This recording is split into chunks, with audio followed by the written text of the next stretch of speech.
Senator from Charleston is recognized. Thank you, Mr. President. What we have before us is a joint resolution to make application for a convention of states under Article 5 of the United States Constitution. And I'll start with reading Article 5. Article 5 provides two ways to amend the federal Constitution. One is by the initiation of Congress, and another by initiation of the states. And a lot of people are not aware that the initiation by the states is a means of amending the federal Constitution. The Constitution has never been amended this way, but it came real close in 1911 with the 17th Amendment. The 17th Amendment is the amendment that changed the way that U.S. senators are elected. U.S. senators used to be elected by state legislatures. And there was a movement in the early part of the 20th century during the Progressive era that to remove that, to change that provision of the Constitution to where U.S. senators would be elected by popular vote in the states. And when the number of states needed to call an Article 5 convention for that purpose, the number that's needed is 34. 34 states need to make that application. After the 33rd state made the application, and it was clear that a 34th state was going to do so likewise and result in a Article 5 convention of states, then the federal government, Congress, exercised their authority and power under Article 5 to go ahead and amend the Constitution in 1911 with the 17th Amendment that resulted in the senators being elected by popular vote. So it's never been done, but it became very close in 1911 with regards to the manner in which U.S. senators are elected. And I'd like to start by reading Article 5, or parts of it anyway, relevant parts. Article 5 of the U.S. Constitution.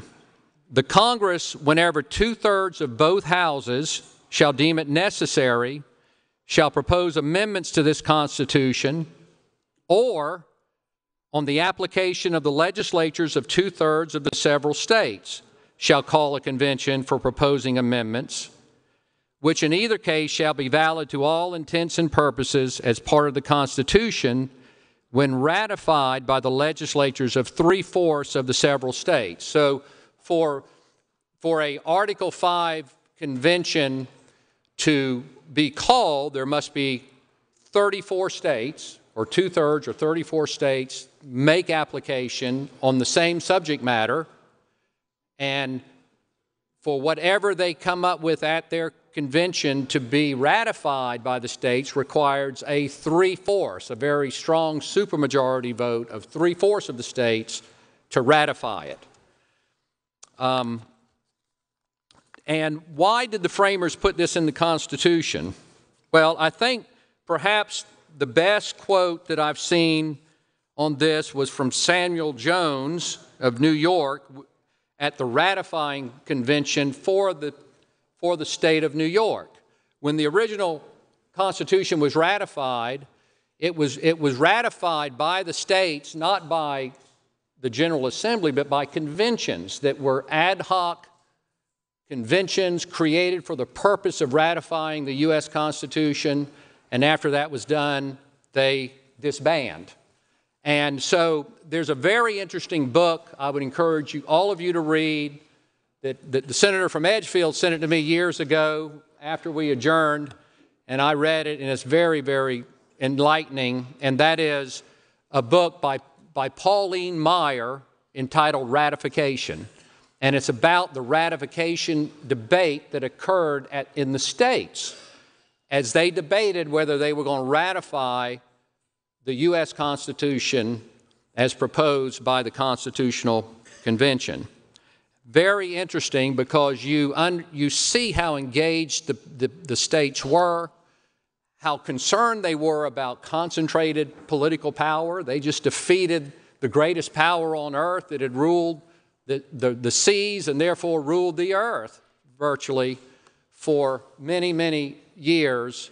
And they defeated them, and they were very, very concerned about the concentration of political power. And so the book, Ratification by Pauline Maier, really gives life to that and substance to that debate that occurred, and you see the mind of those in the states that were voting on whether they would form our new nation, concerned about the concentration of political power. They wanted to diffuse power, not concentrate it.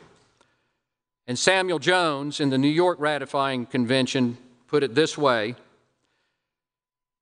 the reason why there are two modes for amending the Constitution, again, Congress can do it, the states can do it, I suppose to be this: it could not be known to the framers if there was too much power given to it or too little.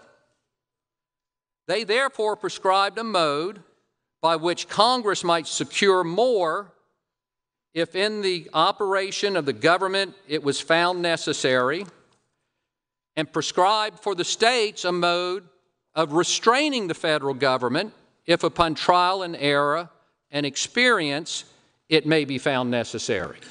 So really the framers, in their view, looked at this as a regulating valve, so to speak. Their number one goal in crafting the Constitution was to diffuse political power, not concentrate it. Just look at what they did. We deal with some of these issues on a daily basis here, but look at the principles and the precepts they embedded in the Constitution. Start with the separation of powers doctrine. You don't concentrate power in the hands of one or one branch. What happens when we do that? We're seeing today what's happening in Ukraine with Russia. What happens when one person or one branch has all the power? It always results in abuse of that power. At times, it results in massive genocide. And we're seeing that happening today because of the lack of the separation of powers. Because there is no constraint, no restraint upon Vladimir Putin and their form of government. There is no restraint, there is simply dictatorship. And that kind of power is always abused. That's why the framers, having experienced that in Great Britain, diffused political power among three branches: the legislative, the executive, and judicial branch, and equipped each branch with devices to keep the other two branches in check. We can pass a law, our Supreme Court can rule it unconstitutional and invalidate it. We can pass a law, the governor can veto it. We can override the governor's veto with a supermajority vote. The governor gets to make appointments to the executive branch. We get to confirm some of them, but we do it by a majority, by a vote in this body, and we may or may not lose from time to time. So they went to great lengths to diffuse political power, not concentrate it. That's what the separation of powers is about. Then you look at federalism in the federal Constitution. Some powers reside with the states, some powers reside with the federal government. Again, dividing political power. There's a big debate going on today about the Elections Clause in the U.S. Constitution. And the Election Clause says the states shall prescribe the time, place, and manner of elections, subject to regulations that Congress might pass. You see the framers' idea and their mentality in that clause. Diffuse power, don't concentrate it. Diffuse it between the federal and the state government. We see that, that's vivid today. There's debate right now about the Elections Clause in the U.S. Constitution. And it's put there for a reason, to diffuse power. In fact, in Federalist 53, Alexander Hamilton put it this way about the Elections Clause: the power over elections had to be placed somewhere. It could have been wholly in the federal government or wholly in the state government. But what we did was we put it primarily in the state government, but ultimately in the federal government. Again, that framers' mentality diffuse power at every opportunity, don't concentrate it. We see that in the elections clause. Samuel Jones is saying, the framers created this provision so that you could tweak that balance of power. You could tweak that balance of power between the state and the federal government. So it's a device that the framers understood was in the same genre, if you will, of these other devices. The Bill of Rights is another thing placed in the Constitution to diffuse power, not concentrate it. I like to use the analogy, some of you guys from the upstate and gals, you may not get this, but everyone in the low country understands what I'm about to say. The framers' vision was like placing 3 crabs in a bucket. And what happens when one of those crabs starts crawling out the bucket? The other crabs reach up and grab them and hold them down and keep them from climbing out. And so the framers envision the 3 branches having equal power so that they could keep the other 2 branches in check. And in Federalist 51, Madison said this, in explaining the separation of powers, we put it in the Constitution so that political ambition would counter political ambition. In other words, he said, we harness political ambition to keep political ambition in check. It's utterly brilliant. You take human beings as they are, not as you wish they were. You wish they were totally benevolent, totally righteous, but we know that human beings aren't that way. And so you create a system where there is an incentive, you harness the political ambition that is extant in each branch and use it to keep the other 2 branches in check. And that alone is the harbinger and protector of freedom and liberty. It's not the benevolence of any one person or any one ruler. We've seen how that happens. You look at China, you look at Cuba, you look at Russia today. That's what happens when you put your faith in man. One of my wife's favorite Bible verses is that she quotes all the time to me, and she's written a great book on prayer, by the way, Daily Acts. I'm very proud of what she's done, but this is kind of tongue-in-cheek. This is not good theology, but she'll often say to me, she'll quote the passage that says, quit trusting in man, of what account is he? And she'll be looking at me square in the eyes. Quit trusting in man, of what account is he? Whenever I mess up, which is quite frequently. But you can't trust in man. You can only trust in the structure of government to keep government in check and keep our freedom in check. And so that is what the framers, this is why they put this in the Constitution, again, so that the Congress could amend and the states could amend. I'll quote Madison in Federalist 43.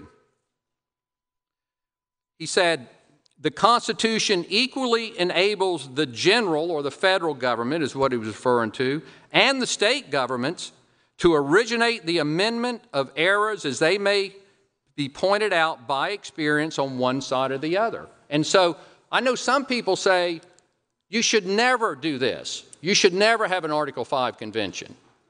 You should never have an Article 5 convention of states. And what I say is this, if you say never, what you're doing is taking one of the most powerful arrows the framers put in our quiver, and we're saying as state legislatures, we will never put that arrow in our bow and shoot it. We're just going to unilaterally disarm. We will never do that. I think the framers would consider that a complete lack of understanding of their vision of what's in the federal Constitution, the way in which they separated powers. Now, you may not vote for this. You may not vote for this particular application for a constitutional amendment. But I'm going to say this, you're dead wrong if you say we should never do this. This is an important weapon or tool the framers gave to the states to push back against the federal government, not to destroy the federal government, just to keep the balance of powers in check. The balance of powers under the doctrine of federalism between the state and the federal government. And so why the amendment before us, we have an amendment to 3205, and what it does, it removes, basically, it calls for a convention of states to address three things. Number one is term limits for federal officers, for Congress, for Congress. Number two, fiscal restraint. It's not explicitly a balanced budget amendment, but it is fiscal restraint. Get control of this runaway federal debt. And the third is reining in federal power. And so those are the three items that would be addressed, or the convention would be limited to. There are 18 calls right now for a constitutional convention on this subject matter. They're called applications. To count as an application, it has to be the same application, the same subject matter. If we pass this, we would be number 19. I'm here live in Philadelphia at the Tomb of the Unknown Soldier. When you hear the phrase lives, fortunes, and sacred honor, these are the folks we should think of, those who anonymously gave their lives. Well, today you have a chance to volunteer. You need to volunteer for conventionofstates.com, the movement that's going to save the country. These folks are willing to step up and give everything. We need you to give just a little bit. Go to conventionofstates.com and volunteer today.